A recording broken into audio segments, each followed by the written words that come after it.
Caroline had been dancing alone in the ballroom for maybe 2 minutes when she felt it, that electric shift in the air that meant she wasn't alone anymore. She kept dancing anyway. After 3 years of making herself invisible, being seen felt dangerously good. What she didn't know was that the man watching her from the shadows already knew exactly who she was. And he'd been looking for her for a very long time. The Botany estate occupied 47 acres of upstate New York countryside, the kind of property that housed old money, new power, and people who valued discretion above everything else. Caroline Johnson couldn't normally afford to breathe the air in a place like this. But 6 months ago, Ashley had gotten her the maid position after Caroline's third failed interview at yet another accounting firm. That had been 183 days ago.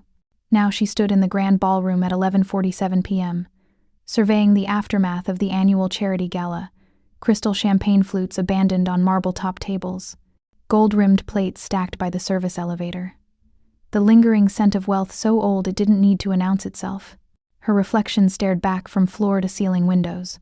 Black woman in her late 20s, natural curls pulled back in the regulation bun, wearing the estate's standard uniform, black dress, white apron, comfortable shoes. The dress code was designed to make staff invisible. And for 6 months, Caroline had perfected the art of disappearing. Her phone buzzed. Ashley. Again.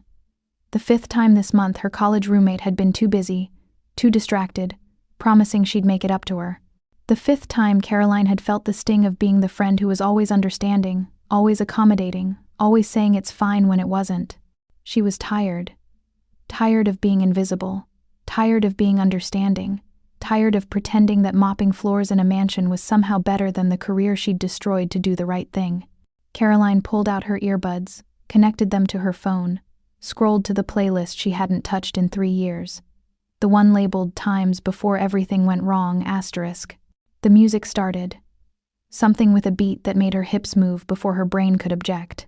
Something that reminded her of nights when she'd been Caroline Maxwell, forensic accountant, the woman who could trace money through any system, who'd been called brilliant, who'd had a future. She started clearing the table, but her body was already responding to the rhythm. A sway, then another. Her shoulders rolled, her hips followed. The champagne flute in her hand became part of the movement as she placed it on her tray. And then she forgot about the tray entirely. Caroline Johnson, invisible maid, professional ghost, woman who'd spent 3 years making herself small, began to dance. Not the kind of dancing you do at clubs to be seen. The kind you do alone in your apartment when you think no one's watching. When your body remembers what it felt like to be free, to be confident, to take up space without apologizing for it. Her eyes closed. The ballroom disappeared. The uniform didn't matter. The champagne flutes and marble floors and borrowed wealth all faded away. There was just the music, just the movement, just her body remembering how to feel alive. She spun slowly, her arms lifting, her head tilting back. The chandelier light caught in the crystals above her, throwing fractured rainbows across her brown skin. Her hips moved in ways the uniform was never designed to accommodate. Fluid, sensual, unconsciously graceful.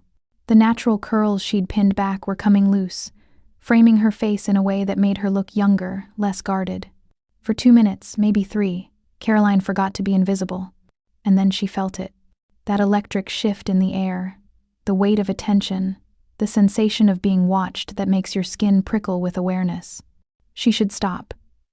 Should snap back to professional Caroline, the maid who keeps her head down and finishes her work and never, ever draws attention to herself. Instead, she kept dancing.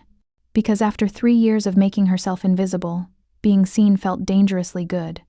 In the doorway, Nico Batani stopped breathing. He'd come downstairs at 11:45 to check on the cleanup progress before his 1 a.m. conference call with Tokyo. His insomnia meant late nights were productive nights. He wasn't expecting her. The new maid. The one he'd barely noticed in the 6 months she'd been on staff. Ashley had hired her. Something about being an old friend who needed work. He'd signed off without paying attention because he trusted Ashley's judgment, and he had more important things to worry about than domestic staff. But now, she was moving through his ballroom like she owned it. Like the marble floors were hers. Like the chandeliers existed solely to light her performance. Her eyes were closed, her lips slightly parted, her body moving with a confidence that had absolutely nothing to do with cleaning champagne flutes. The uniform should have made it mundane. Instead, it made it more erotic. The contrast between the practical dress and the way her body moved underneath it. Every curve, every roll of her hips, every graceful extension of her arms. Nico's hands clenched at his sides. He'd built an empire on control, on reading people, on maintaining distance between want and action.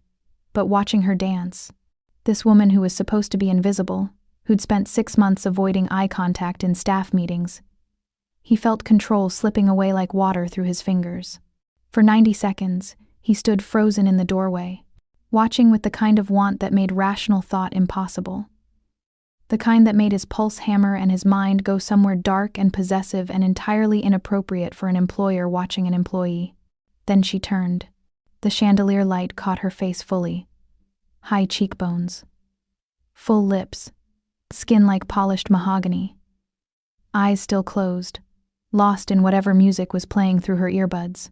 And Nico's entire world tilted sideways, because he knew that face. Not from staff meetings or household schedules or the forgettable blur of domestic employees who kept his estate running. He knew it from news coverage. From a trial he'd followed obsessively 3 years ago. From the woman who'd fascinated him then. Brilliant, brave, self-destructive in her commitment to truth. Caroline Maxwell, the forensic accountant who'd testified against her own firm in the Whitmore fraud case, who'd sent her mentor to federal prison, who'd destroyed her career to expose corruption, who'd disappeared from public life after the trial ended and the news cycle moved on to the next scandal. She'd been here, in his house, invisible, for 6 months. The lust didn't disappear with recognition. It intensified. Because now he knew. She wasn't just beautiful. She was brilliant. She wasn't just graceful. She was gutsy enough to burn her entire professional life down for principle. And she'd been hiding extraordinary competence beneath a maid's uniform in his own house. Nico Battani had been looking for someone with her expertise for 2 years. Someone who understood financial crimes. Someone who wasn't bound by conventional ethics. Someone brave enough to operate in the gray zones where law and justice didn't always align. And she'd been here the entire time. Caroline spun again, still lost in her private dance. Still unaware she was being watched. Still moving like she'd forgotten the weight of shame and failure and professional death. Nico should announce himself. Should clear his throat. Should give her the dignity of privacy. Instead, he memorized the way she moved. The arch of her back, the extension of her fingers, the way her head tilted when the music hit a certain beat. He cataloged it all with the same intensity he brought to business negotiations and strategic planning, because he'd already made his decision. By morning, Caroline Johnson's life as an invisible maid would be over, and Caroline Maxwell's resurrection would begin. Welcome back, my beautiful souls and kindred spirits. Before we start, go ahead and subscribe, like, and share where you're watching from. It always warms my heart to see our little storytelling family stretch across the world. Every click, every comment, every bit of love you give helps us keep uncovering these unforgettable stories together. So find your quiet place, settle in, and let me take you somewhere you've never been before. Caroline arrived at Nico's office at 8:57 a.m., 3 minutes early because being late felt like giving him more power than he already had. She'd changed out of her uniform into civilian clothes. Dark jeans, a cream blouse, leather jacket that had cost her 2 weeks' salary back when she had a salary worth mentioning. Her hair was down, natural curls framing her face. If this was termination, she'd at least look like herself when it happened. His assistant, a sharp-eyed woman named Maria, who'd always been kind, gestured toward the double doors. "He's expecting you. Go right in." He'd been awake all night, tracking every record about her he could find until dawn, the insomnia that usually fed his work now burning with something more personal. Caroline's hand trembled slightly as she reached for the handle. She forced herself to breathe, forced herself to remember that she'd testified against federal prosecutors, had withstood cross-examination from defense attorneys who'd tried to destroy her credibility. She could handle one conversation with her employer. The office was exactly what she'd expected. Massive mahogany desk, leather chairs, floor-to-ceiling bookshelves, windows overlooking the estate grounds. What she hadn't expected was the man behind the desk. Nico Batani looked different in daylight. Still devastating. That hadn't changed. But more real somehow. His suit was charcoal gray, perfectly tailored to shoulders that didn't need tailoring. His shirt was white, open at the collar. No tie. His dark hair was slightly disheveled, like he'd been running his hands through it. And his eyes, those almost black eyes that had watched her dance, tracked her movement across the room with an intensity that made her skin heat. "Caroline." He stood, gestured to the chair across from him. "Thank you for coming. Did I have a choice?" The words came out sharper than she'd intended. "Yes." His answer was immediate, absolute. "You always have a choice. With me, you always will." Something in his tone made her believe him. She sat. Nico didn't return to his chair. Instead, he moved around the desk, leaning against it so he was closer to her. Not threateningly close. Just close enough that she could smell his cologne. Something expensive and understated that made her want to lean in. He picked up a manila folder from his desk, opened it. Caroline's stomach dropped. Inside were printouts of news articles.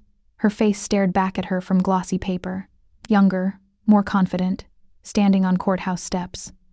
The headlines were brutal even 3 years later. Star witness destroys mentor's career. Forensic accountant's testimony sends Hoffman to prison. Whistleblower or opportunist? Caroline Maxwell. Nico's voice was quiet, almost gentle. "You changed your name." Smart. She couldn't speak. Couldn't breathe. Her carefully constructed invisibility was shredding in front of her, and she had no defense prepared. "I followed your trial," he continued, closing the folder. "Obsessively.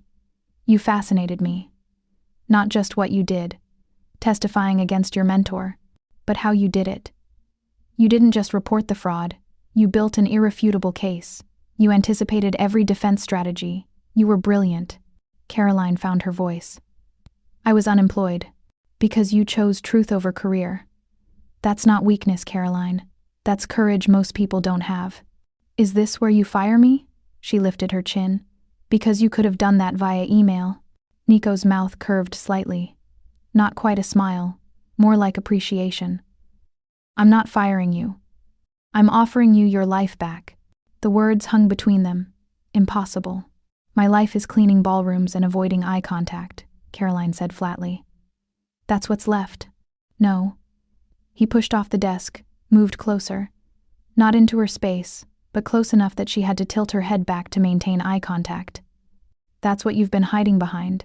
What I saw last night. That woman dancing like she owned the world. That's your life. I want to hire her." Caroline's heart hammered against her ribs. "To do what?" "What you're exceptional at. Financial investigation, asset recovery, forensic accounting." He paused. "The work I do isn't entirely legitimate. I run hotels, restaurants, import businesses, all legal. But I also provide consulting services for people the system has failed. People who can't go to the police because the police are the problem. People who've been stolen from by partners, spouses, employers who know how to hide money where lawyers can't find it." Understanding dawned slowly. "You want me to help you operate in gray zones. I want you to help me help people who have nowhere else to turn." His eyes never left hers. "The job would pay $200,000 annually plus percentage of recovery on cases. You'd have autonomy, resources, and my complete protection." The number made her dizzy. She'd been making $32,000 as a maid. "Why me?" Her voice was barely a whisper. "There are other forensic accountants, people without my history. Because you've already proven you'll do what's right even when it costs you everything. Because you're brilliant enough to trace money through systems designed to hide it. And because—" He stopped, seemed to choose his words carefully. "I should be honest with you. My interest in you isn't entirely professional." The air in the room changed. Became charged with something electric and dangerous. "What's the other part?" Caroline asked, even though some part of her already knew.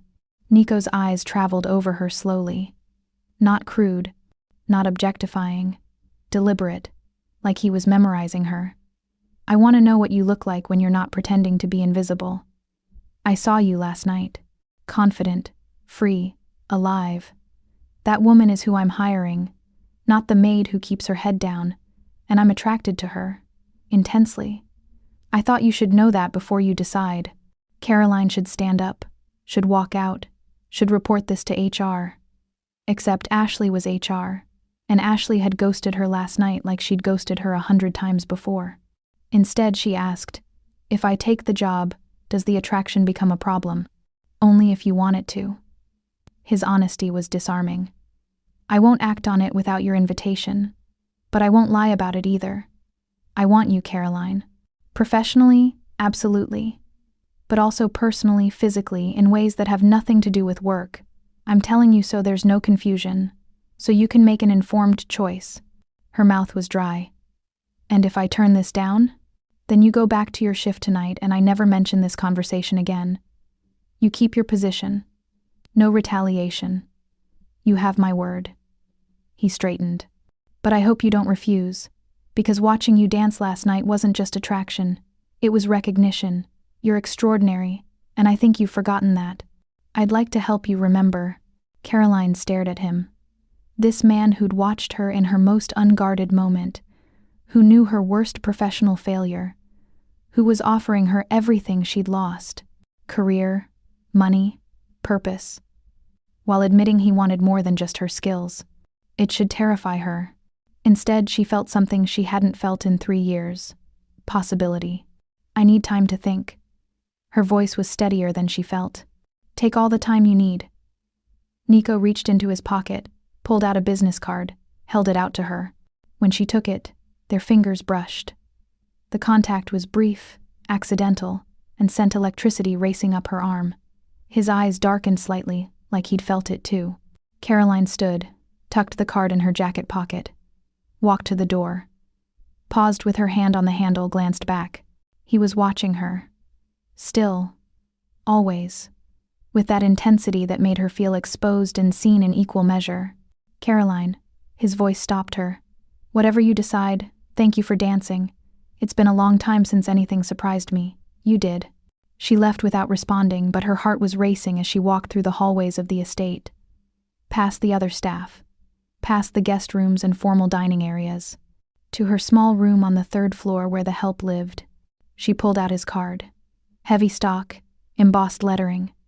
Nico Battani. Owner. A phone number. An email address. On the back, handwritten in confident script: "*, you deserve to be seen. N*. Caroline sat on her narrow bed and stared at those words until they blurred. She couldn't sleep that night. Lay awake thinking about spreadsheets and courtrooms and the way Nico had looked at her like she was something precious instead of something broken. At 3:07 a.m., she pulled out her phone, typed: *, 1 case. I'll consult on 1 case only. *. His reply came within seconds, like he'd been awake too. *. 1 case. My office. 9 a.m. *. Caroline set her phone down, closed her eyes, and wondered what version of herself she'd be when she woke up. The elderly Dominican woman's name was Rosa Moreno, and she cried the entire first meeting. Her son, her only child, had died 8 months ago in a construction accident. He'd co-owned a landscaping business with his childhood friend Patrick Reyes. According to Marcus, the business had debts. Rosa would get nothing. Not even the truck her son had driven every day for 15 years. Caroline sat across from Rosa in Nico's office, listening to the story in fractured English and Spanish that Nico translated seamlessly.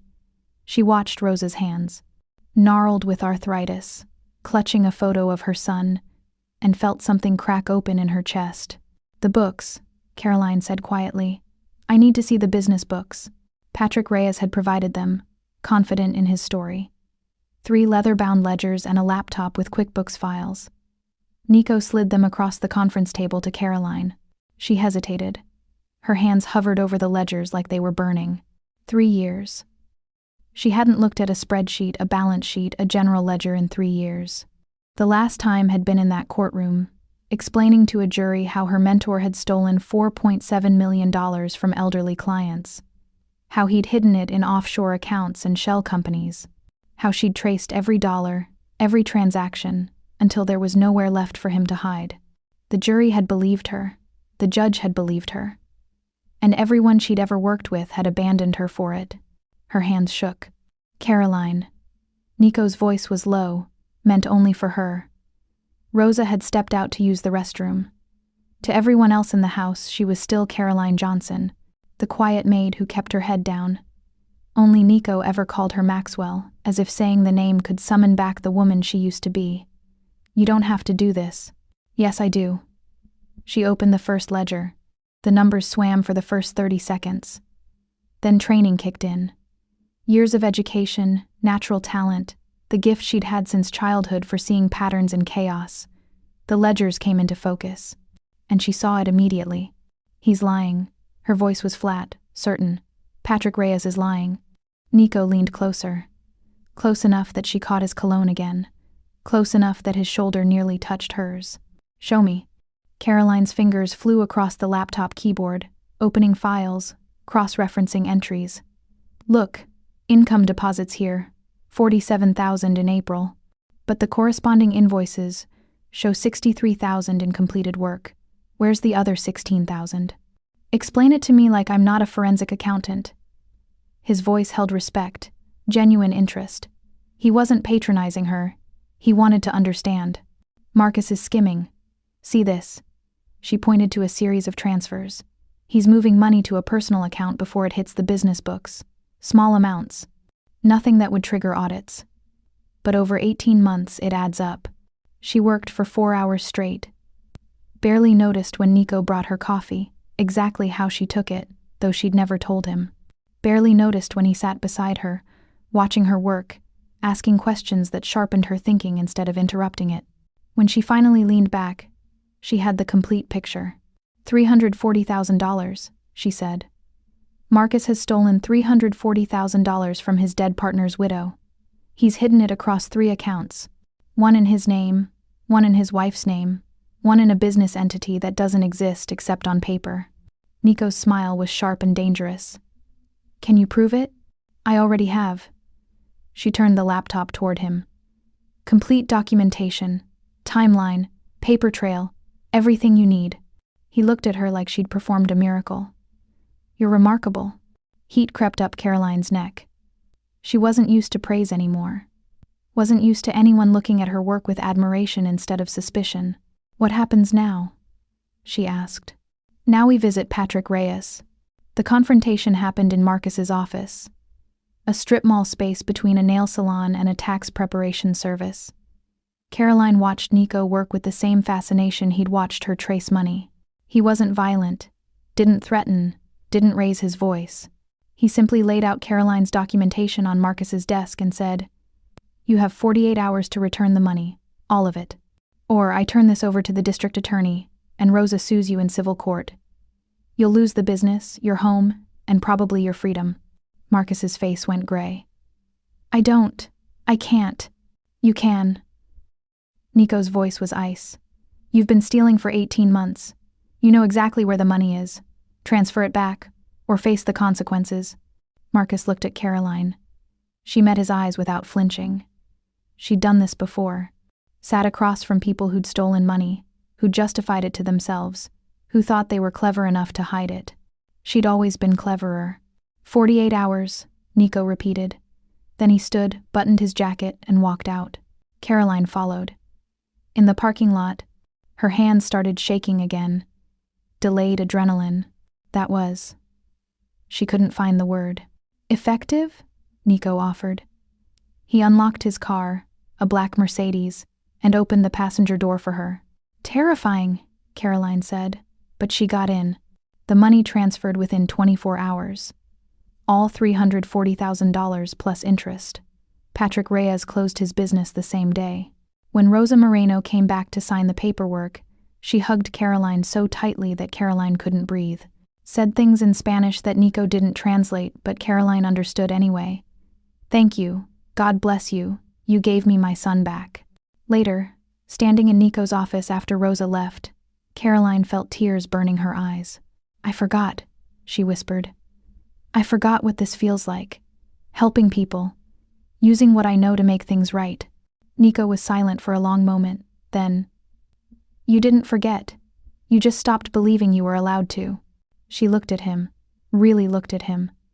This man who'd seen her dancing, who'd offered her a second chance, who was watching her now like she'd done something extraordinary when all she'd done was her job. "Dinner," he said. "Let me take you to dinner, to celebrate." Caroline knew she should say no. Should maintain professional boundaries. Should remember that he'd admitted to wanting her in ways that had nothing to do with balance sheets. "Okay," she said instead. The restaurant was intimate. White tablecloths, dim lighting, private corner table where they wouldn't be disturbed. Wine that Caroline recognized from her old life when she could afford to know wine. They talked about the case first, safe territory, but then the conversation drifted to her education, his childhood, the strange paths that had brought them both to this moment. "My father died when I was 19, Nico said, swirling wine in his glass. "During a business meeting that wasn't really a business meeting. I inherited everything. The legitimate businesses, the complicated ones, the debts and alliances and enemies I didn't know existed. I'm sorry." Caroline meant it. "It taught me something." He looked at her directly. "That power without purpose is just violence. I wanted my work to mean something. To help people who had no one else. Maybe that's naive." "It's not naive." Caroline set down her wine. "It's what I wanted too, before everything fell apart." "Nothing fell apart." His intensity returned. "You chose integrity over career. That's not failure, Caroline. That's strength." The way he said her name made her breath catch. "I've been trying to be professional," Nico continued, his voice dropping lower. "These past few days working together, but I can't stop thinking about you dancing. I can't stop wondering what you'd look like if you let yourself be free in other ways." The air between them thickened. Caroline's pulse hammered in her throat. "Is this part of the job offer?" she needed to know. "No," his answer was firm. "The job offer stands regardless. Your position is secure whether we ever touch or not. This," he gestured between them. "This is separate. I'm telling you so you know. I want you. But I won't act on it unless you want it too." Caroline should stand up, should leave, should draw a line between professional and personal that couldn't be crossed. Instead, she leaned forward, closing the distance between them. "What if I'm not ready to decide yet? Then I'll wait." His eyes were dark with promise. "But Caroline, when you do decide, I don't do anything halfway." The drive back to the estate was silent, charged with possibility. When he pulled up to her building, the staff quarters, he didn't try to kiss her, didn't push, just said, "Good night, Caroline. Thank you for today." She climbed out, legs unsteady, walked to her door, turned back. He was still watching her. Always watching. Caroline went inside, closed the door, and leaned against it. Her entire body hummed with want and fear in equal measure. She'd made her choice. She just needed to be brave enough to act on it. The second case arrived 3 days later. Cryptocurrency fraud. A yoga instructor in Brooklyn whose ex-boyfriend had stolen her savings and converted it to Bitcoin.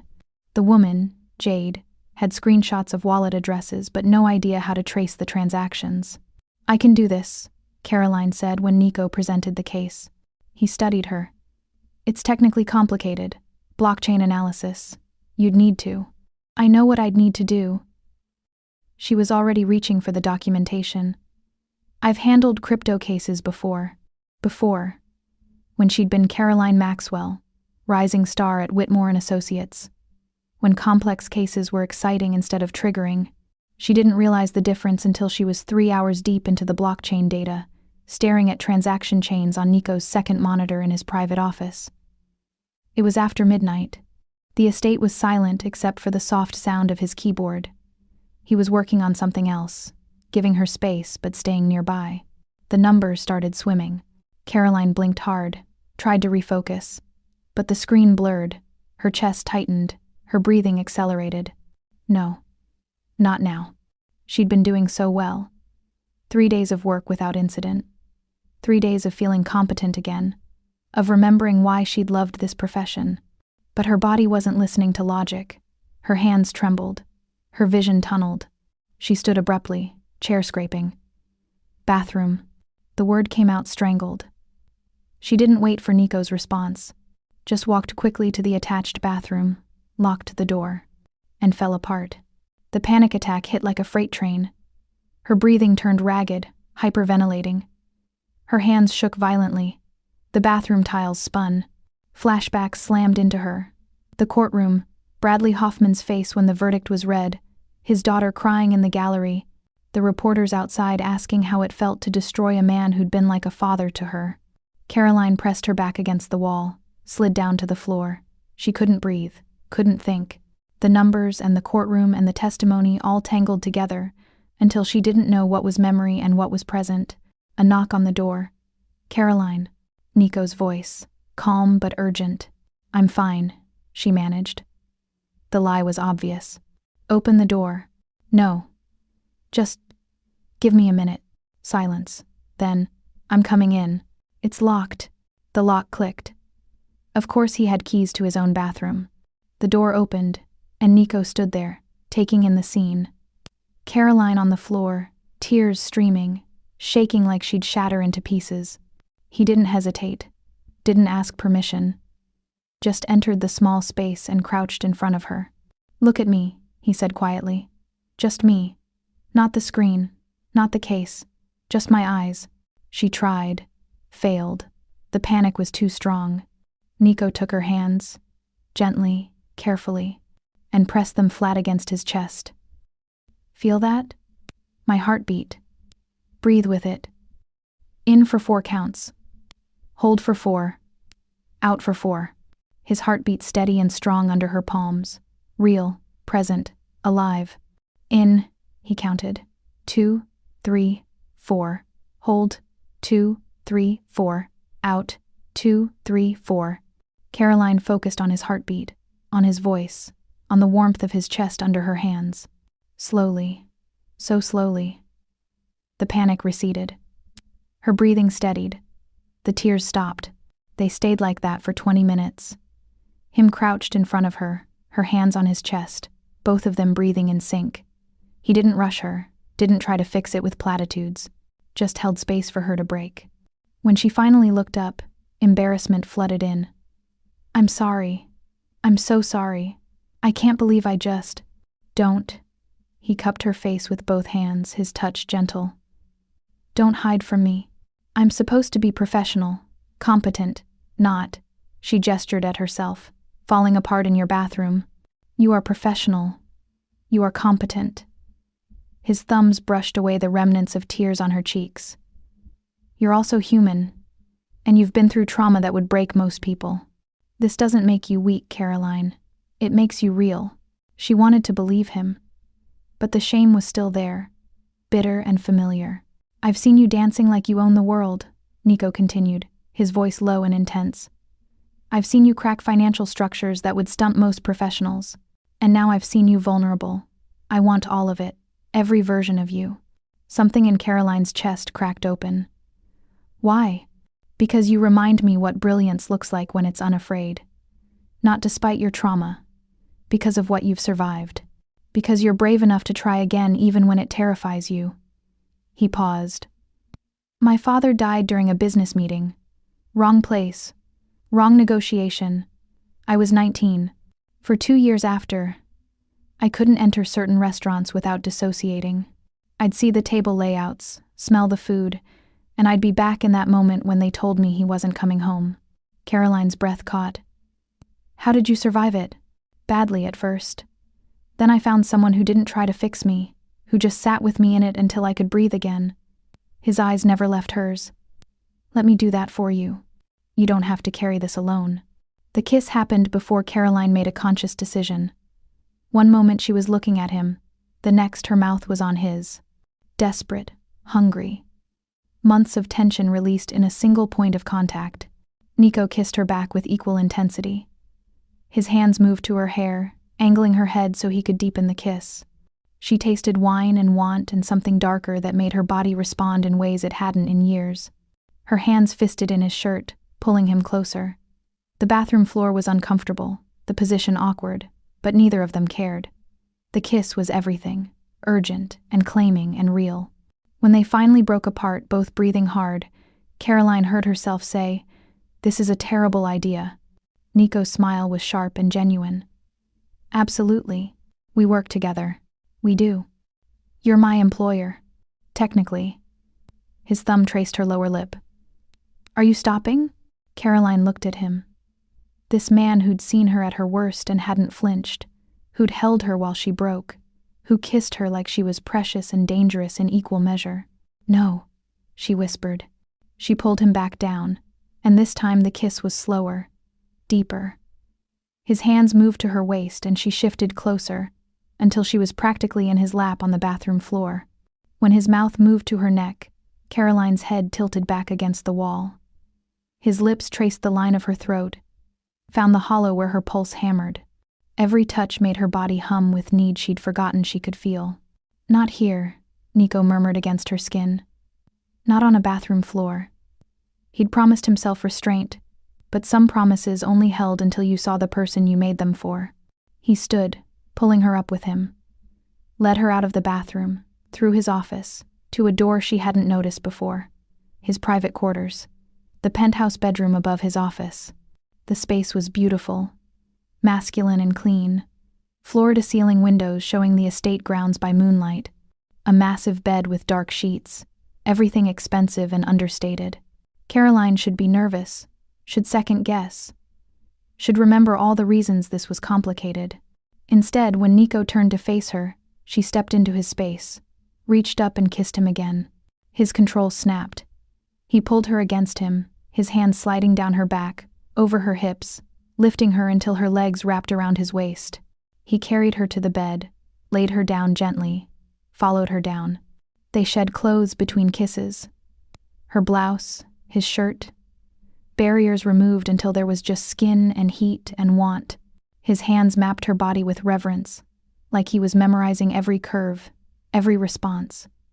When he touched her, really touched her, Caroline made sounds she didn't recognize. Look at me, Nico said, his voice rough. I want to see you. She met his eyes. Those dark eyes that had watched her dance, that had seen her break and hadn't looked away. And she let him see everything, the desire, the fear, the desperate need to feel alive again.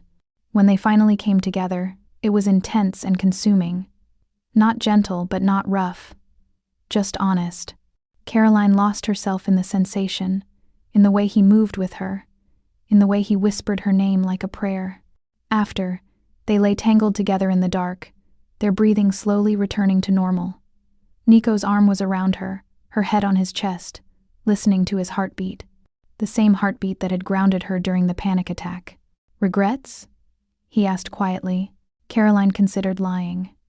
Considered all the professional and personal reasons she should regret this. I should, she finally said. But I don't. His arms tightened around her. Good. Because I'm not done with you, Caroline Maxwell. We're just getting started. She fell asleep listening to his heartbeat, wondering what version of herself she'd wake up as. Morning light streamed through floor-to-ceiling windows, and Caroline woke slowly, disoriented. Silk sheets, a bed that wasn't hers. An arm around her waist that belonged to someone who'd seen every part of her just hours ago. Nico. She turned carefully. He was already awake, propped on one elbow, watching her with that intensity that should probably alarm her but instead made her body warm. You're staring, she said, voice rough from sleep. I am. No apology. I'm trying to decide if last night was real or if I imagined it.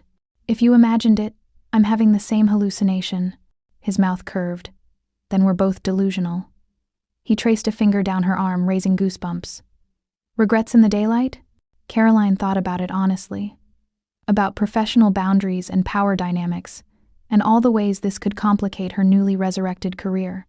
About how she'd promised herself she'd never be vulnerable again, never let anyone see her break. I should, she said, but I don't. Something in his expression softened. We need to talk about what this means. I know. Caroline sat up, pulling the sheet with her. The room looked different in daylight. Still beautiful, but real. Lived in. Books on the nightstand, a coffee cup on the dresser. This was his private space, and she was in it, naked, having a conversation about boundaries. Nico sat up too, seemed to choose his words carefully. I want to be clear about something. Last night doesn't rewrite your worth here, he said. You earned this long before you ever touched me. You're not here because we slept together. You're here because you're exceptional at what you do. But we did sleep together. Caroline needed to name it. And you're technically my employer. That's complicated. It is. He didn't disagree. Which is why I'm proposing we establish some boundaries. What happens in this room stays private. The staff can't know. Not because I'm ashamed, but because it protects you. If this ends badly, I don't want your professional reputation damaged again. The thoughtfulness of it surprised her. You've thought about this. I've thought about nothing else since I watched you dance. His honesty was disarming. I want you, Caroline, both versions. The brilliant analyst and the woman who moves like music is salvation. But I won't let wanting you hurt you, so we establish rules. At work, we're professional. In private, we're… What? Lovers? Partners? Employer with benefits? Honest, Nico said. We're honest about what we want and what scares us. No games. No pretending this is casual when it isn't. Caroline pulled her knees to her chest, wrapped her arms around them. I don't know if I can do this. Sustain this level of intensity. I've been numb for 3 years. Feeling this much is terrifying. So we'll be terrified together. He moved closer, not touching but near enough that she felt his warmth. You don't have to do this alone. That's what I'm offering. Partnership, professional and personal. Whatever you need. Whatever pace you need to set. And if I need space sometimes, if I have another panic attack and need to hide, then you hide, and I wait. But you don't disappear entirely. You don't make yourself invisible again. His eyes held hers. That's my only rule. You can need distance, but you don't get to vanish. Deal? Caroline extended her hand. Deal. He took it, but instead of shaking, he pulled her forward and kissed her. Slow and thorough and promising things that made her forget about boundaries entirely. The next 2 weeks were a study in contradictions. During the day, they were consummate professionals. Caroline worked in a small office Nico set up for her, complete with secure servers and forensic accounting software she hadn't had access to in years. They took cases together. A woman whose business partner embezzled payroll, a family trying to recover inheritance hidden by a dishonest trustee. Caroline's skills returned like muscle memory, and with them came confidence she'd thought she'd lost forever. Nico treated her expertise with reverence, asked questions that sharpened her thinking, listened when she explained complex financial structures with the kind of attention that made her feel heard instead of tolerated. During client meetings, he deferred to her knowledge, made it clear she was the expert. But at night, everything changed. There were stolen moments between cases. His hand on her thigh during a conference call with a client, hidden beneath the desk. Her distracting him when he worked late, coming into his study and closing the door, kissing him until he forgot whatever he'd been reviewing. The constant awareness of each other, the way they'd catch each other's eyes across a room and feel the pull. They established a rhythm. After hours, she'd come to his quarters. They'd have dinner, sometimes takeout, sometimes meals he'd prepared himself, because it turned out Nico Batani could cook. They'd talk about cases, about childhood, about dreams they'd had before life got complicated. And then they'd end up in his bed, learning each other's bodies with an intensity that should have frightened her. But Nico was patient, attentive. He learned what made her gasp, what made her laugh, what made her forget to be self-conscious, and she learned him too. The scars on his ribs from a business deal gone wrong, the way he held her afterward like she might disappear, the vulnerability he showed when he thought she was sleeping. Tell me something, Caroline said one night, lying in the dark with her head on his chest. Why forensic accounting? Why not hire someone to handle the illegal stuff and keep yourself clean? His hand traced patterns on her spine. Because the illegal stuff is how you hurt people. The legal stuff, that's how you save them. I watched my father operate in both worlds. He was good at the illegal parts, ruthless, effective, but it consumed him, made him paranoid, got him killed. So you chose differently. I chose to use the illegal tools to accomplish legal goals. Asset recovery, financial investigation. It's a gray zone, but it's where the system fails people most. You understand that better than anyone. She did. Every case they worked reinforced it. The system wasn't designed to help the vulnerable. It was designed to protect the powerful. I need to tell you something, Nico said carefully, about how I see this. Us. Caroline tensed slightly. Okay, I want your brilliant mind at work and your surrendered body in private. His honesty was brutal and beautiful.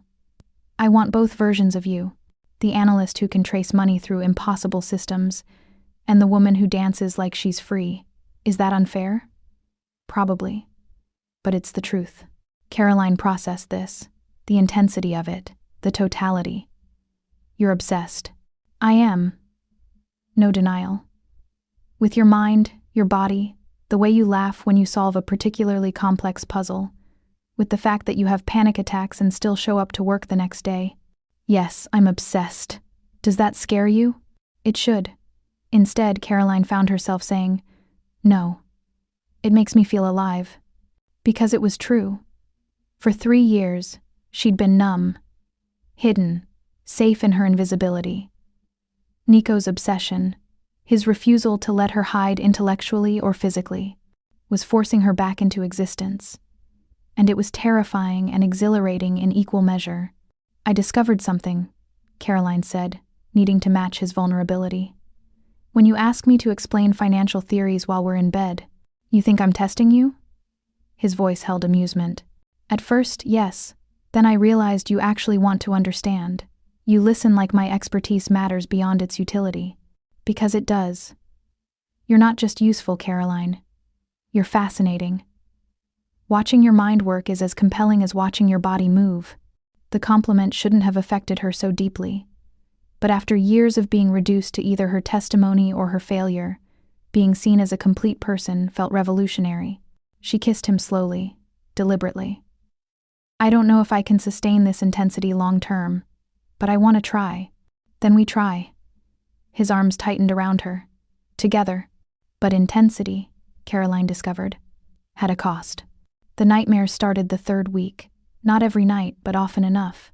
She'd dream about the courtroom, about Bradley Hoffman's daughter screaming that Caroline had destroyed their family, about reporters asking how it felt to betray a mentor. She'd wake gasping, disoriented, and Nico would be there. Not trying to fix it, not offering platitudes, just present, holding her until the panic subsided. Sometimes they'd talk. Sometimes they'd sit in silence. But he never made her feel broken for it. Tell me about your father, Caroline asked one night after a particularly bad dream. The real story, not the official version. Nico was quiet for so long she thought he wouldn't answer. Then, he was meeting with someone about a protection arrangement. Standard negotiation. But the other party brought a 3rd man, someone my father didn't know about. Insurance, they said. My father tried to leave. They wouldn't let him. Caroline's hand found his in the darkness. The official story was a heart attack during a business dinner, Nico continued. Convenient, clean. But I was 19, not stupid. I knew what that meeting was, and I knew that the world he operated in, the violence, the threats, the constant danger, it had finally caught up with him. I'm sorry. So was I. For a long time. Then I decided to do things differently. Use the connections, the resources, the knowledge, but apply it to helping people instead of hurting them. Maybe that's idealistic. It's not. Caroline shifted closer. It's what I wanted too. To use my skills to expose corruption, protect vulnerable people. That's why I testified. And it cost you everything. Not everything. She kissed his shoulder. I'm here. With you. Doing work that matters again. That counts for something. In the dark, Nico's voice was rough with emotion. You don't have to sustain this intensity alone. That's what I'm here for. When it's too much. When the work triggers you. When the nightmares come. When you need to hide. You don't have to do it alone. You understand? Caroline realized she was crying. Not from sadness, but from relief. I don't know how to not be alone. I've been alone for 3 years. I know. But you're not anymore. That's what this is. Partnership. Real partnership. Where we see each other completely. The brilliant parts and the broken parts. All of it. She fell asleep like that, held by someone who'd seen her worst moments and hadn't turned away. Who wanted her genius and her vulnerability in equal measure. Who made her feel like being seen wasn't dangerous. It was salvation. Ashley had texted once after the article about their first case ran. an apology wrapped in nostalgia that came months too late to matter. The woman's name was Elena Rodriguez, and she sat across from Caroline with the kind of exhaustion that came from years of fighting a system designed to protect the powerful. Her ex-husband, a hedge fund manager with political connections, had hidden their marital assets so thoroughly that 3 lawyers and 2 private investigators had failed to find them. Meanwhile, Elena worked 2 jobs to support their children while he lived in a Tribeca penthouse and vacationed in the Maldives. "I know the money exists," Elena said, her voice flat from repeated telling. "I saw the statements before he filed, but his forensic accountant made everything disappear. The court says there's nothing to recover." Caroline reviewed the documents. Offshore trusts, shell companies in the Cayman Islands, corporate structures so complex they looked deliberately designed to frustrate investigation. She recognized the work: sophisticated, expensive, and almost certainly legal. "Almost. There's a way," Nico said from his position by the window. He'd been quiet during most of the meeting, letting Caroline lead, but it requires accessing accounts we don't technically have authorization to view. Caroline's stomach dropped. "Meaning what?" Elena asked. "Meaning we'd need to use methods that wouldn't hold up in court," Caroline said carefully. "We could find the money, document where it's hidden, but the evidence itself would be inadmissible." "But you could find it?" Elena leaned forward. "You could prove he's lying?" "Yes." The word felt like confession. After Elena left with promises to consider their options, Caroline stood at the window, arms crossed, staring at the city without seeing it. "You're angry," Nico observed. "I'm conflicted." She turned to face him. "I testified against my mentor because he broke the law. Because rules mattered more than loyalty or convenience. Now you're asking me to do exactly what I condemned him for." "No." Nico moved closer, his intensity focused entirely on her. "I'm asking you to recognize that sometimes the law fails people. That following rules can be another form of violence when those rules protect abusers. That's rationalization. That's what every corrupt accountant says before they help vulnerable people instead of stealing from them." His voice stayed level, but something sharp edged underneath. "Your mentor stole from elderly clients to enrich himself. This is recovering stolen assets from someone who's weaponizing the legal system. You see the difference. The law doesn't see the difference. Then maybe the law is inadequate." He stopped an arm's length away. "You can refuse. Elena will find someone else, someone with fewer ethical constraints. And her ex-husband will keep his money while she works herself to exhaustion. That's the moral choice you're defending." Caroline's hands clenched. "Don't manipulate me." "I'm not." His honesty was brutal. "I'm asking you to look at what your ethics actually protect. Sometimes the right thing and the legal thing aren't the same." She had no answer that didn't feel like surrender. That night, lying in his bed with the city lights painting shadows across the ceiling, the argument continued. "You're hiding again," Nico said, his hand tracing patterns on her bare shoulder. "Behind rules that failed the people you want to help. Don't psychoanalyze me when we're naked." "Why not? You're most honest like this." He shifted, propping himself on one elbow so he could see her face. "You testified against your mentor because rules mattered more than loyalty. Now you won't break a rule even when following it means someone suffers. Which version of you is real?" The question hit like accusation. Caroline turned to face him, anger and desire tangled so tightly she couldn't separate them. "Maybe both versions are real. Maybe that's what makes this impossible. Or maybe you're using ethics as armor." His thumb traced her lower lip. "So you don't have to fully engage with the messy reality of helping people." "That's not fair." "It's accurate." His eyes held hers, unrelenting. "You want to help people, Caroline. You're brilliant at it. But you want to help them within boundaries that keep you safe from moral complexity. That's not courage. That's control." She kissed him to shut him up. Hard, angry, all the frustration of the day channeled into contact.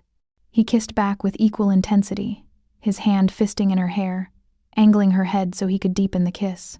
They came together with fierce urgency, anger and desire indistinguishable. His hands mapped her body with possessive certainty. She matched him, nails dragging across his back, teeth on his shoulder, taking as much as giving. The intimacy was almost violent in its honesty, neither of them hiding behind gentleness. When they finished, breathless and tangled, The argument hadn't resolved. They lay in the dark, not speaking, the space between them charged with everything unsaid. Caroline stared at the ceiling and hated that he was right. She'd been using ethics as distance, a way to engage with helping people without the risk of becoming what she'd condemned. Safe, controlled, hidden behind rules that absolved her of real moral choice. Nico took the case without telling her. Hired someone she didn't meet, recovered documentation she never saw. Within 2 weeks, Elena's lawyer had enough leverage to force a settlement. The ex-husband, faced with evidence that couldn't be used in court but could destroy him in the press, agreed to terms that gave Elena half of everything.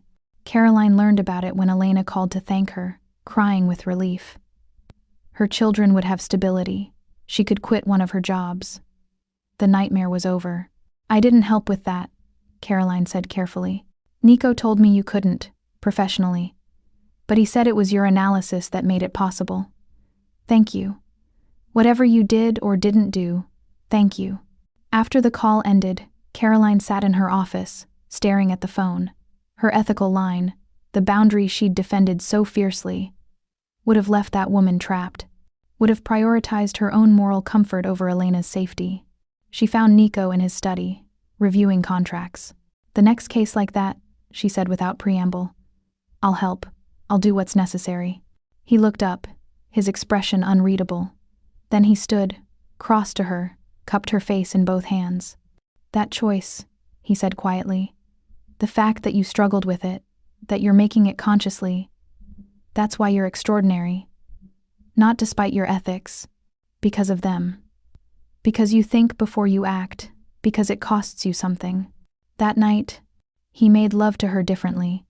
Slower, more reverent, like she'd revealed something precious by admitting uncertainty, instead of hiding behind certainty. His hands worshipped.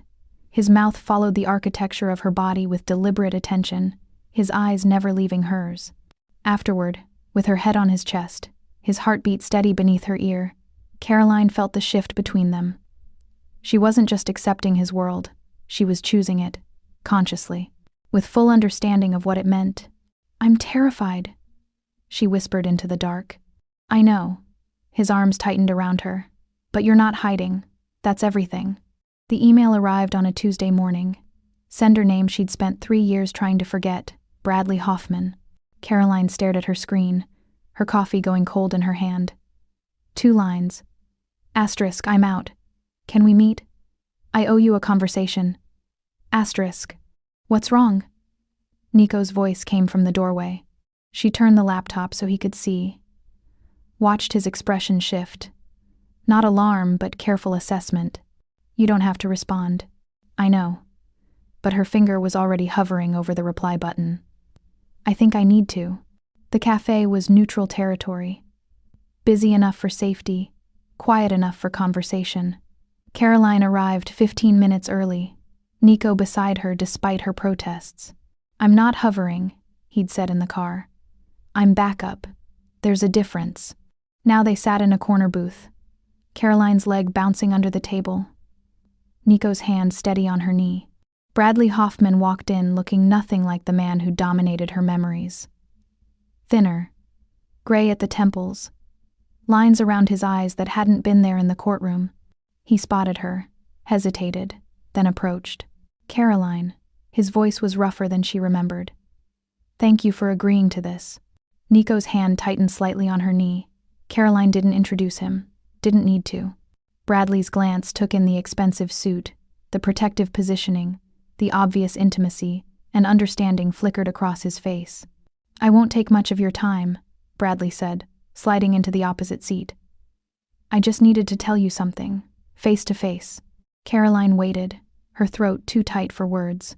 You were right. The words came out flat, exhausted.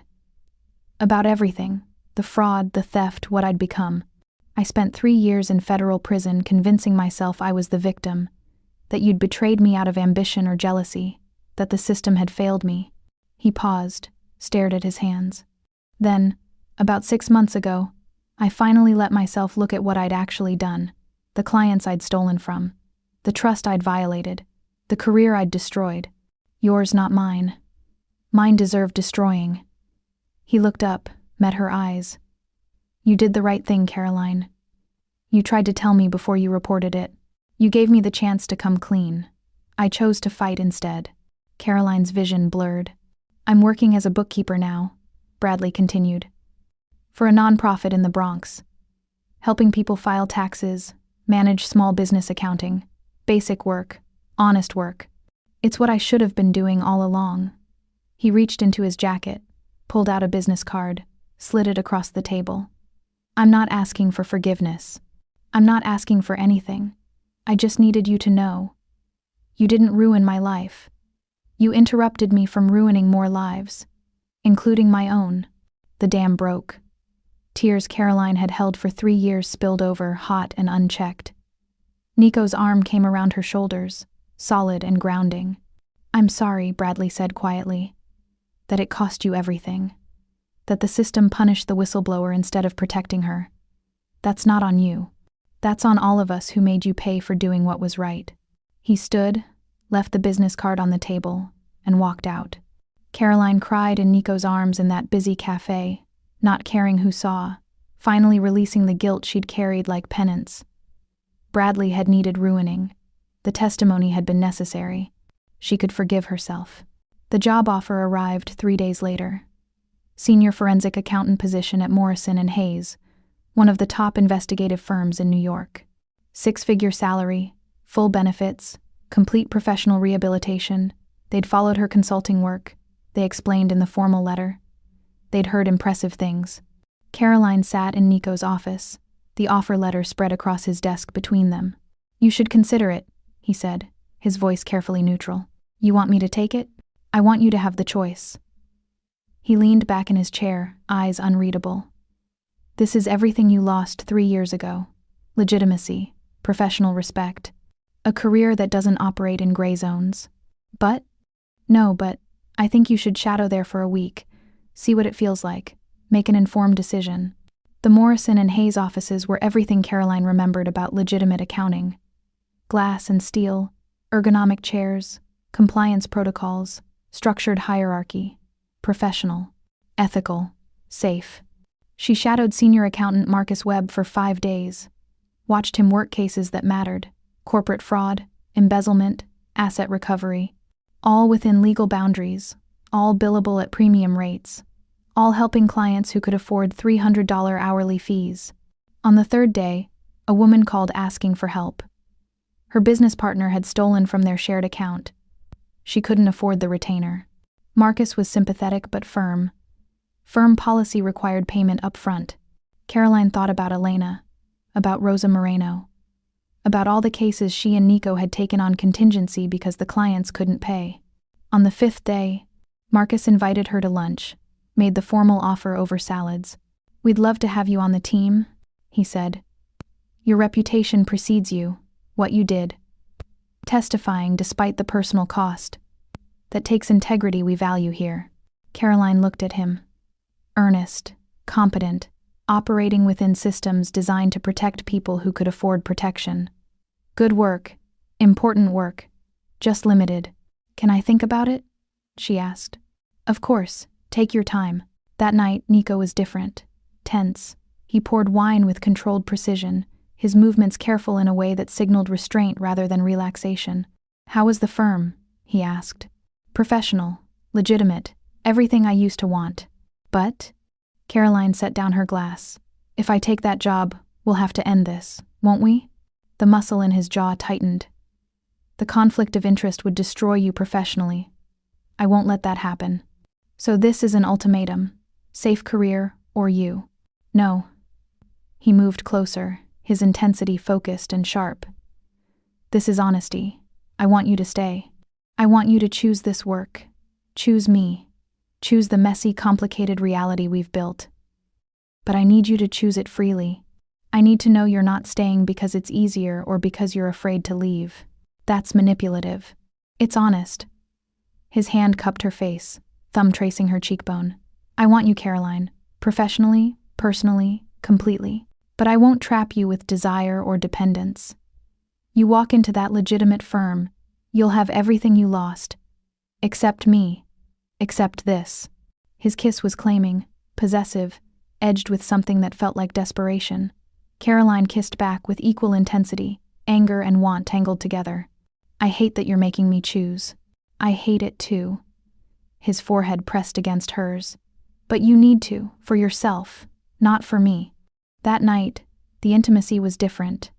Urgent and almost frantic, both of them trying to memorize what might be lost. His hands traced her body like he was committing her to memory. She matched him, refusing to be passive, claiming him back, neither of them speaking because words would make the choice too real. After, lying in the dark, Caroline made her decision, not because staying was easier, because leaving, going back to legitimate work within safe boundaries, helping only people who could afford help, that felt like hiding again, like choosing comfort over courage. She'd spent 3 years numb. Nico had made her feel alive. The work they did, messy, legally questionable, actually effective, that mattered more than legitimacy. "I'm staying," she said into the darkness. His arms tightened around her. "You're sure?" "I'm choosing the work that matters, the gray zones, you." She turned to face him. All of it, consciously. His kiss was different this time. Reverent. Grateful. Like she'd given him something precious instead of just making a choice. The Toussaint family sat in Nico's conference room with the kind of dignity that came from surviving impossible grief. Marie Toussaint. Late 50s.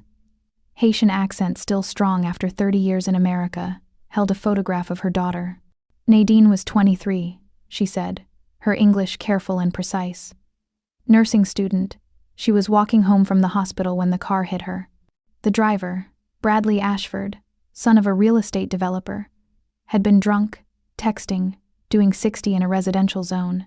He'd served 6 months in county jail. The wrongful death civil suit should have provided the Toussaints with settlement enough to cover Nadine's funeral, her student loans, something. Except the Ashford family had made their assets disappear. "The lawyer says there's nothing to recover," Marie's husband Jean, Claude said. "The court awarded us judgment, but they say the family is insolvent.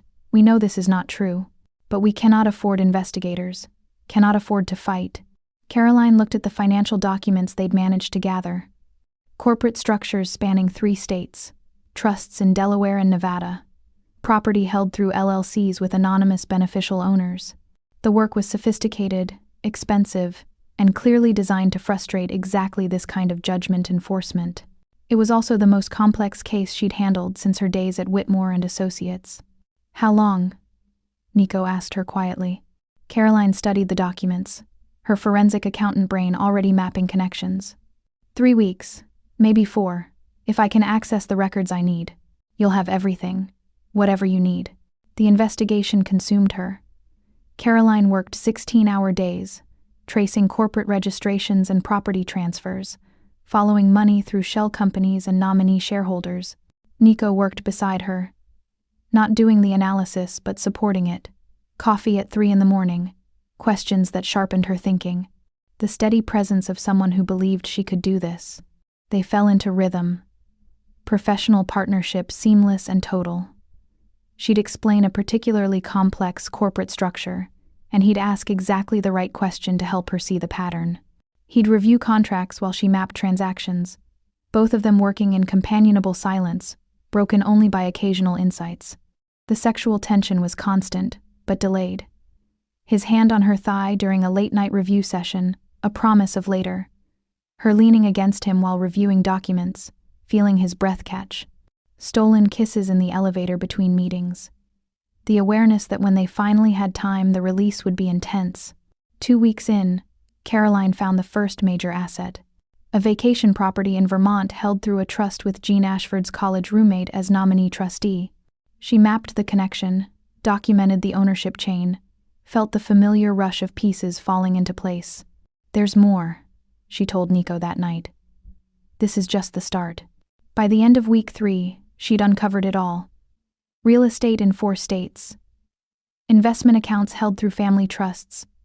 Corporate ownership stakes buried in LLCs.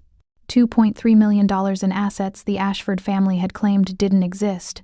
The breakthrough came at 4 in the morning on a Saturday. Caroline stared at her screen, seeing the final connection that made everything clear, and laughed. Exhausted, triumphant, slightly hysterical, Nico looked up from his own work. "You found it. All of it." She turned the screen toward him. "Every asset, every structure, every lie. I can prove the insolvency claim is fraudulent." He crossed to her, pulled her up from the chair, and kissed her hard. "You're extraordinary." They presented the documentation to the Toussaint's lawyer on Monday morning. Watch the attorney's expression shift from skepticism to amazement as he reviewed Caroline's analysis. "This is meticulous," he said. "This is going to force settlement." 2 weeks later, the Ashford family agreed to pay the full judgment rather than face additional fraud charges. The Toussaints walked out of the lawyer's office with a check that wouldn't bring their daughter back but would honor her memory, pay off her student loans, establish a scholarship in her name. Marie hugged Caroline so tightly her ribs compressed. Said something in Creole that Caroline didn't understand but felt anyway. Outside, standing in the parking lot, Caroline realized she was shaking. Not from panic this time. From release. 3 weeks of intensity. Of pushing herself professionally in ways she hadn't since the trial. Of reclaiming not just her skills but her confidence in them. "You did that," Nico said quietly. "You gave them justice the system couldn't." But 2 days later, a quiet inquiry came from a federal IP address. Caroline stared at the subject line. *re Toussaint v. Ashford Financial Documentation. *. She didn't open it. Instead, she deleted the email, cleared her trash folder, and sat with the weight of what she'd just done. She'd crossed the line, not just philosophically, but practically. And covering her tracks made her complicit in ways that went beyond consultation. That night felt like celebration and reckoning together. Champagne in his penthouse, Manhattan lights spreading below them like promise. The 3 weeks of delayed tension finally given permission to release. He undressed her slowly, reverently, his hands mapping the body he knew intimately, but approached like discovery anyway. She matched his intensity, refusing to be passive, claiming him back with equal hunger. When they came together, it was both familiar and new. The comfort of knowing each other, combined with the electricity of truly seeing each other. After, tangled in expensive sheets, the city lights painting patterns across their skin, Nico pulled her close. "I need you to know something," he said, his voice rough with honesty. "This started because I wanted you. That hasn't changed. I still want you constantly. But it's not just that anymore. I need you. Your mind, your ethics, your courage. You make me better. The work we do is better, because you're part of it." Caroline's chest ached with the weight of being seen so completely. "You make me feel alive. For 3 years I was numb, hiding, surviving. You wouldn't let me hide. Not my intelligence, not my body, not my capacity to feel. I was terrified of you. I'm still terrified. But I choose this. I choose you.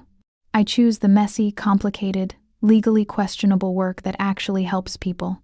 His kiss was answer and promise together. They made love again. Slower this time, less urgent, both of them taking time to memorize what they'd built together. But later, while he slept, Caroline lay awake thinking about that deleted email, about the line she'd crossed, about the person she was becoming in the gray zones. She wasn't hiding anymore, but she wasn't sure she recognized herself either.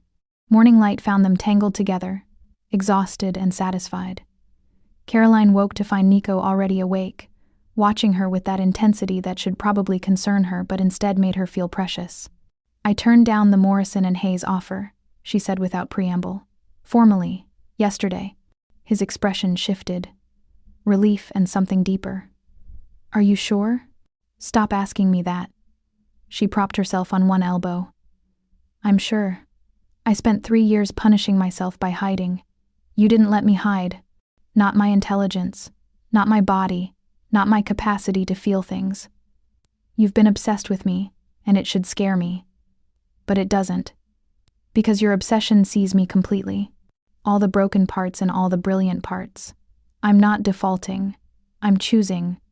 I'm choosing the work that matters, and I'm choosing you." His response was a bruising kiss, claiming possessive, grateful. "Then you're mine. Professionally and personally. I don't share, Caroline." "Good." She kissed him back with equal intensity. Neither do I. Within a month, they'd formalized what had been operating informally. Botany Maxwell Consulting, a legitimate business entity operating in creative legal gray zones. They'd filed under a broad consulting and recovery license. An accountant's sleight of hand that kept regulators satisfied without revealing purpose. They specialized in asset recovery for clients. The traditional system failed. Took cases on contingency for people who couldn't afford upfront fees. Nico provided capital and connections. Caroline provided expertise and legitimacy. The first day in their new office, a renovated brownstone in Carroll Gardens. Nico pulled her into the private office, locked the door. "This is ours," he said, backing her against the desk. "Everything we build from here, we build together, equal partners. Equal partners who can't keep their hands off each other. That's not a flaw in the business model." His mouth found her neck. "That's a feature." They christened the office with intense, desperate intimacy. Her perched on the desk, his body between her thighs, both of them aware this was marking territory, claiming space, making official what had started with her dancing in his ballroom. But 3 days later, an article ran in the business section. Caroline found it over morning coffee. Asterisk the shadow accountants. Anonymous sources question. Unorthodox recovery methods. Asterisk. The piece didn't name them directly, but the implications were clear. Clients getting results traditional investigators couldn't achieve. Methods that existed in legal gray zones. Whispers of technology used without proper authorization. Nico read it over breakfast like a weather report. It was inevitable. We're too effective for people not to notice. "This could destroy us," Caroline said, her hands trembling slightly around her coffee cup. "One investigation, one subpoena. Then we'll be careful." He reached across the table, covered her hand with his. "We've always known this work exists on a knife's edge. That doesn't change what it accomplishes." Caroline thought about Rosa Moreno, about Elena Rodriguez, about the Toussaint family, people who'd had nowhere else to turn. The federal inquiry she'd deleted never resurfaced, but sometimes she woke at 3 a.m. certain it would. Proof that even silence leaves evidence. "I need you to understand something," she said quietly. "When I testified against Bradley, I believed the system would protect whistleblowers, that doing the right thing mattered more than protecting yourself. I was wrong. The system punished me for telling the truth. So now I'm operating outside it. But that doesn't mean I'm comfortable with it. I know." His thumb traced circles on the back of her hand. "Your discomfort is why this works. The day you're completely comfortable breaking rules is the day we become what you condemned. Your conscience keeps us honest." 3 months after they opened, a journalist contacted Caroline directly. Allison Cross from The Times, investigating alternative financial recovery services. She wanted to talk. Caroline met her at a coffee shop in Brooklyn. Nico's warning echoing in her head. "You don't have to do this. We can refer her to our lawyer." But hiding felt like cowardice. Allison was younger than Caroline expected. Early 30s, sharp eyes, recording app already open on her phone. "Thank you for meeting me. I've been following your career since the Whitmore trial. That was 3 years ago. I'm not that person anymore. Aren't you?" Allison leaned forward. Caroline Maxwell testified because the system failed. Now she operates in gray zones because the system still fails. "That's the story I'm interested in." They talked for 2 hours. Caroline didn't incriminate herself or Nico, but she didn't hide either. She talked about clients who couldn't afford $300 hourly rates, about assets hidden so thoroughly that legal discovery missed them, about the choice between following rules that protected abusers or breaking rules that helped victims. "So you're admitting you operate outside legal boundaries?" Allison asked. "I'm admitting the legal boundaries are inadequate." Caroline met her eyes. "The system is designed to protect people with resources. Everyone else gets platitudes about justice. I chose to be useful instead of ethical. Maybe that makes me a hypocrite, but it helps people who have nowhere else to turn." The article ran 2 weeks later, not a hit piece. Allison had written something nuanced, questioning whether legal frameworks serve justice or protected power. Caroline and Nico were named, their work described, their clients' testimonials included. The response was immediate.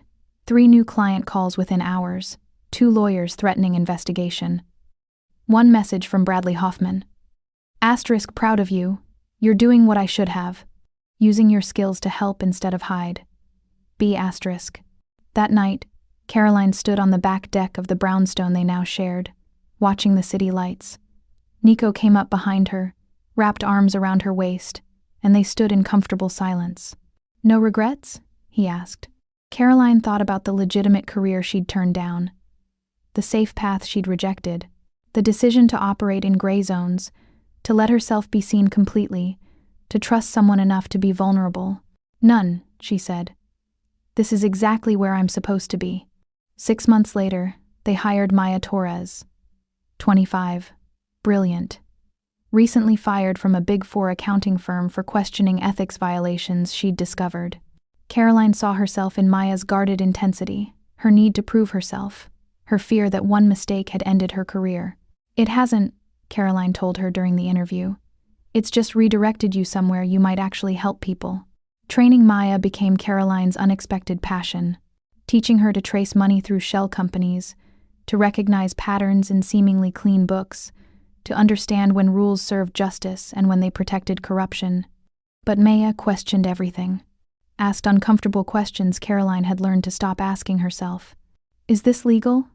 Maya asked during her second week, reviewing documentation Caroline had assembled for a contested divorce case. Caroline smiled faintly. That's not the question we ask here. The question is, does it make things right? Maya's skepticism was visible. But if we break the law to help someone, aren't we just proving their ex-husband right? That rules don't matter? The challenge made Caroline pause. Made her think about the line she'd crossed, the person she'd become. Rules matter, Caroline said carefully. But so does justice. And sometimes they're not the same thing. The system failed these people. We're fixing what the system broke. Maybe that makes us criminals. But it also makes us necessary. Later, repeating that conversation to Nico, Caroline felt the weight of her own words. She's right to question, Nico said. They were in bed, his arms around her. Manhattan spread below them like evidence of empire. The day we stop questioning is the day we become corrupt. I deleted a federal inquiry email last month. The confession came suddenly. After the Toussaint case, someone was asking questions about our documentation methods. I deleted it without reading it.